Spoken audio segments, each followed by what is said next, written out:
लेकिन रिसर्च बताती है कि दिमाग के जज्बात को प्रोसेस करने के 8 तरीके होते हैं और मौसीकी को बार बार सुनना इन्हीं में से एक है। इस हैबिट को एक अजीब आदत के बजाय एक पावरफुल और पेचीदा जज्बाती हथियार के तौर पर देखना चाहिए।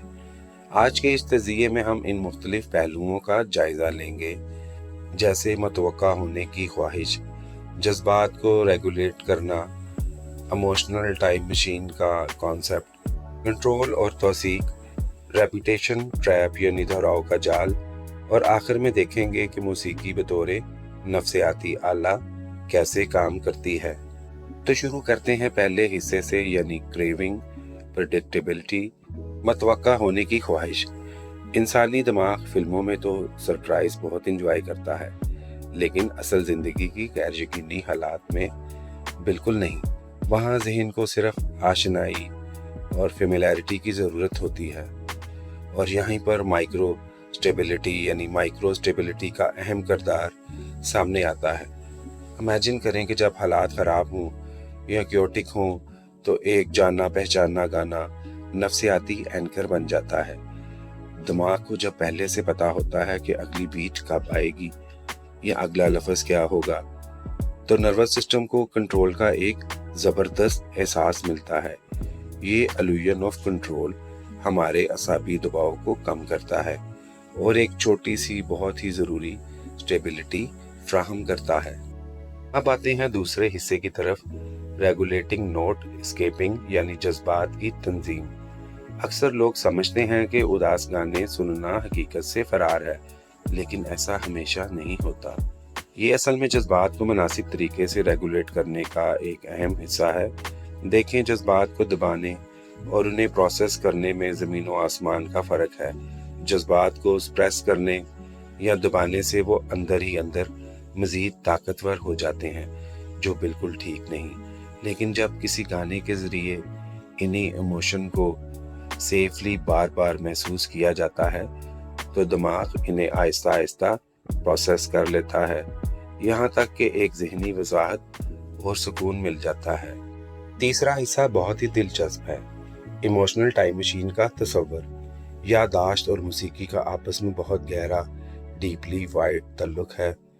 दिमाग मौसीकी को अपने एक अंदरूनी फाइलिंग सिस्टम के तौर पर इस्तेमाल करता है। अचानक किसी पुराने गाने को सुनकर माजी की यादों में पहुंच जाना कोई जादू थोड़ी है, ये प्योर न्यूरो साइंस है। दिमाग मौसीकी और उस वक्त की जज्बाती हालत को एक ही पेज में लॉक कर देता है, इसलिए जब वही धुन दोबारा सुनाई देती है तो ठीक वही पुराने जज्बात और फीलिंग्स वापस ट्रिगर हो जाते हैं, बल्कि एक टाइम मशीन की तरह। इस मैकेनिज्म का बेहतरीन इस्तेमाल स्ट्रेटेजिक इमोशनल वायरिंग के जरिए किया जा सकता है। मतलब मुश्किल वक्त में सोचे समझे बगैर कोई भी गाना सुनने से गुरेज करना चाहिए, क्योंकि वही ट्रैक फ्यूचर में दर्द का ट्रैक भी बन सकता है।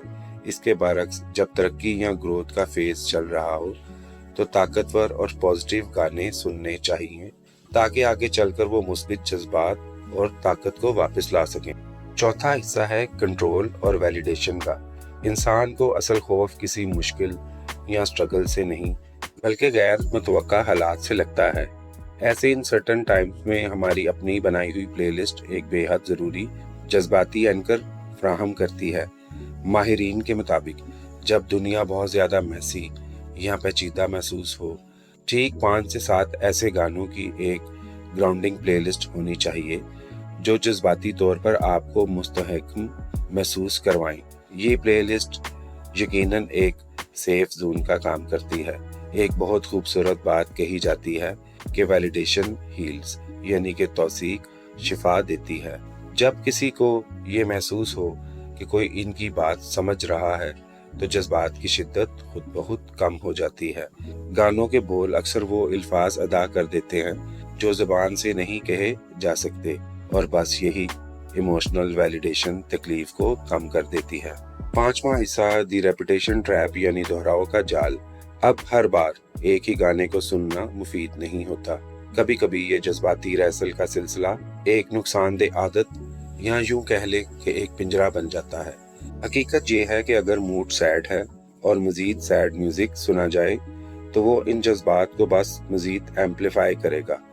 اگر اداسی میں مسلسل اداس گانے ہی سنے جائیں تو دماغ ان منفی جذبات کو حل کرنے کے بجائے انہیں طاقتور کر دیتا ہے، جو کہ ایک بہت خطرناک سلسلہ بن سکتا ہے۔ اس جال سے نکلنے کے لیے ٹرانزیشن پلے لسٹ کے ذریعے موڈ کو بہتر بنانے کی حکمت عملی کا استعمال بہت مفید ہے۔ اچانک سیڈ سے ہیپی گانوں پر جانا دماغ کو بہت فیک لگتا ہے، اس لیے سٹیپ بائی سٹیپ چلیں۔ ابتدا اپنے موجودہ جذبات یعنی سیڈ ٹریک سے کریں، پھر آہستہ آہستہ نیوٹرل ٹریکس پر آئیں اور فائنلی اختتام پر امید یا ہوپ فل موسیقی پر کریں۔ یہ موڈ شفٹ کرنے کا ایک بہت ہی بہترین اور پروون طریقہ ہے۔ چھٹا اور آخری حصہ موسیقی کا استعمال بطور نفسیاتی آلہ۔